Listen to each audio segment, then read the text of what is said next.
Hello friends, आपके अपने YouTube channel पर आपका स्वागत है। आज देखते हैं आज की वीडियो में बहुत सारी इन्फॉर्मेशन आप सभी के लिए सीईटी से जुड़ी कुछ महत्वपूर्ण खबर आपके लिए और बहुत सारी वैकेंसीज़ हैं और बहुत सारी इन्फॉर्मेशन आप सभी के लिए। अगर आप चैनल पर नए हैं और अपने चैनल को सब्सक्राइब नहीं किया है तो सबसे कम समय में सबसे पहले वीडियो पाने के लिए अपने चैनल को जरूर सब्सक्राइब करें। तो आइए देखते हैं क्या खबर है।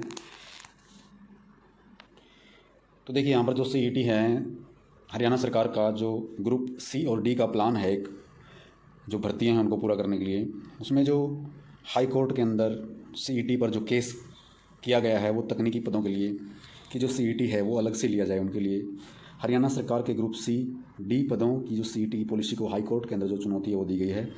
तकनीकी पदों के लिए अलग से हो सीईटी कि जो भी टेक्निकल के डिपार्टमेंट के जो भी पोस्ट यहाँ पर निकलती हैं या पद जो भी निकलते हैं तो उनके लिए अलग से सीईटी होना चाहिए। तो पूरी खबर क्या है ये देखते हैं। हाई कोर्ट की डबल बेंच में सुनवाई, सरकार ने अदालत की मदद करने के लिए समय मांगा। असली सुनवाई है जो अगली सुनवाई है 21 अगस्त को होनी है। तो देखिए, यहाँ पे सरकार के ग्रुप सी और डी पदों के लिए लागू पॉलिसी को हाई कोर्ट में चुनौती दी गई है। याचिकाकर्ताओं ने आग्रह किया है कि तकनीकी पदों, खासकर जूनियर कोच या अन्य के लिए अलग सीईटी हो, क्योंकि अपने फील्ड में माहिर अभ्यर्थी सीईटी पास नहीं कर सकते। सीईटी में उनके फील्ड से संबंधित प्रश्न नहीं पूछे जाते। जस्टिस अश्वनी कुमार मिश्रा ने जस्टिस रोहित कुमार की खंडपीठ ने इस याचिका पर सुनवाई की और सरकार की तरफ से पेश एडवोकेट ने कहा कि वे उन्हें इस मामले में अदालत की मदद करने के लिए थोड़ा समय चाहिए। और खंडपीठ ने जो अगली सुनवाई है वो 21 अगस्त 2025 की है जो यहाँ पर रख दी है। तो यहाँ पर डिमांड की गई है कि जो सीईटी है वो टेक्निकल पोस्ट के लिए अलग से होना चाहिए। याचिका में सीईटी पॉलिसी को मनमाना और अतार्किक है जो बताया गया है और याचिका में दी घटनाक्रम और तिथियों की जानकारी यहाँ पर दी गई है और खंडपीठ ने जारी किया है जो अंतरिम आदेश है वो यहाँ पर बताया गया है। पूरी खबर आप यहाँ से पढ़ सकते हैं, देख सकते हैं। और यहाँ पर देखिए, यहाँ पर भी यही खबर है जो हरियाणा में ग्रुप सी और ग्रुप डी की पदों के लिए जो कॉमन एलिजिबिलिटी टेस्ट है उसको यहाँ पर चुनौती दी गई है।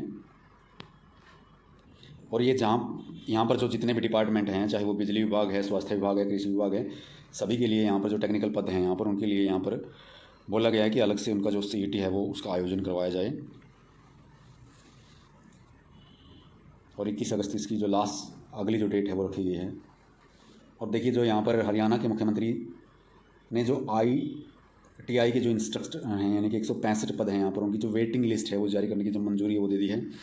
ITI विभाग ने 9 कैटेगरी के रिक्त जो 165 पदों पर दूसरी वेटिंग लिस्ट भेजने के लिए लिखा HSSC को पत्र, यानी कि यहाँ पर HSSC को पत्र लिखा गया है कि जो वेटिंग लिस्ट है, जो भी इंस्ट्रक्टर यहाँ पे लगने हैं उनकी जल्दी से जल्दी जो मंजूरी है वो मिल गई है। और यहाँ पर पूरी खबर आप देख सकते हैं कितने विभाग में यहाँ पर पूरी जो जनरल की SC WS पूरी कैटेगरी यहाँ पे दी गई, कितने पद हैं यहाँ पे। और देखिए, जो फसल अवशेष प्रबंधन के लिए कृषि यंत्रों के लिए जो सब्सिडी मिलती है 20 अगस्त तक ऑनलाइन आवेदन उसके अंदर जो किसान है वो कर सकते हैं। इसके अंदर आपको बहुत सारे जो यंत्र हैं वो मिलते हैं, जैसे कि इसके अंदर आप स्ट्रा बेलर, हे रैक और स्मार्ट सीडर वगैरह जितने भी यंत्र हैं यहाँ पे दिए गए हैं उनके आप पंजीकरण करवा सकते हैं उनके लिए, अगर आपको वहाँ पर किसी भी किसान। और नॉर्मलाइजेशन का जो मुद्दा है वो चला हुआ है सीईटी का, तो वहाँ पर सुझाव मांगे हैं जो अभ्यर्थी हैं उनसे। देखिए, जो आप यहाँ पर अपने सुझाव हैं जो कर्मचारी चयन आयोग को दे सकते हो। और कर्मचारी चयन आयोग की जो भर्तियाँ हैं उसमें दूसरी प्रतीक्षा सूची का नियम नहीं, ये बात यहाँ पे कही है। और HSSC ने पहली बार अभ्यर्थियों से राय मांगी है। केस करने के नाम पर चंदा इकट्ठा करने वालों के लिए यहाँ पर सावधान रहने की जो सलाह है वो दी गई है। और कर्मचारी चयन आयोग की भर्तियों में दूसरी प्रतीक्षा सूची का नियम नहीं। देखिए क्या खबर है ये देखते हैं। यहाँ पर हरियाणा कर्मचारी चयन आयोग ने कहा कि आयोग की भर्तियों में दूसरी प्रतीक्षा सूची जारी करने का कोई प्रावधान नहीं है। उन्होंने कहा कि भर्ती नियमों में यह शामिल नहीं है, लेकिन कुछ लोग दूसरी प्रतीक्षा सूची जारी करने का भ्रम फैलाकर युवाओं को भ्रमित करने का काम कर रहे हैं। कर्मचारी चयन आयोग के चेयरमैन हैं जो उन्होंने कहा है कि 2019 में ITI विभाग में विभिन्न पदों पर विभिन्न विज्ञापन हैं उनके जो अंतर्गत प्रक्रिया वो आयोजित की गई थी। इस भर्ती के अंतिम परिणाम और प्रतीक्षा सूची आयोग द्वारा पहले ही जारी की जा चुकी है। इसके बावजूद हाल ही में कुछ अभ्यर्थी इस भर्ती में दूसरी प्रतीक्षा सूची जारी किए जाने की मांग कर रहे हैं जो सही नहीं है। और यहाँ पर देखिए, सीईटी का जो पोर्टल है वो करेक्शन पोर्टल है, जल्दी ही खोलने की जो बात है यहाँ पर कही गई है। सीईटी कर्मचारी चयन आयोग जल्द खोलेगा करेक्शन पोर्टल।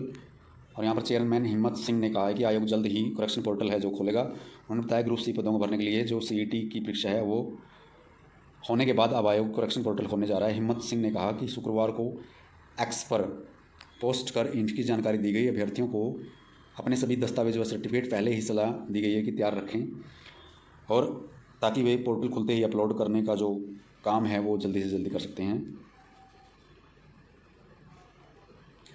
और कौशल रोजगार निगम के माध्यम से निजी क्षेत्रों में लगे युवाओं को IPF है जो सरकार देगी। वो रोजगार यानी कि हरियाणा कौशल रोजगार निगम लिमिटेड के माध्यम से निजी क्षेत्रों में नियुक्त होने वाले जितने भी युवा हैं और उनके नियोक्ताओं को 1 वर्ष तक सरकार की ओर से 12% EPF का जो अंशदान है वो प्रदान किया जाएगा। यह कदम न केवल युवाओं के रोजगार के अवसर बढ़ाएगा बल्कि निजी क्षेत्र में प्रतिभा के बेहतर उपयोग और औद्योगिक विकास को नई गति देगा। तो इसकी खबर आप यहाँ देख सकते हैं, पूरी यहाँ से पढ़ सकते हैं आप खबरें। और द्वितीय श्रेणी के जो 443 पद हैं उनके लिए जो भर्ती है वो निकली है। सहायक जिला न्यायवादी के 255 और लोक निर्माण स्थानीय निकाय व पंचायत विभाग में अभियंताओं के जो 133 पदों पर 153 पद हैं जो इन पर भर्ती है जो वो होगी। वित्त विभाग में ट्रेजरी और असिस्टेंट ट्रेजरी ऑफिसर के 35 नए पद हैं जो संशोधित करके उनसे आवेदन हैं जो मांगे गए हैं।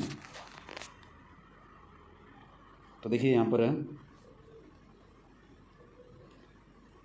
हरियाणा में कृषि विभाग अधिकारियों के 785 पदों के लिए चल रहे आवेदन के बीच हरियाणा लोक सेवा आयोग ने विभिन्न विभागों में द्वितीय श्रेणी के 443 और पदों के लिए जो भर्ती वो निकाली है। सहायक जिला न्यायवादी के 255 और लोक निर्माण स्थानीय निकाय तथा पंचायत विभाग में अभियंताओं के 153 पदों पर भर्तियाँ हैं जो वो होंगी।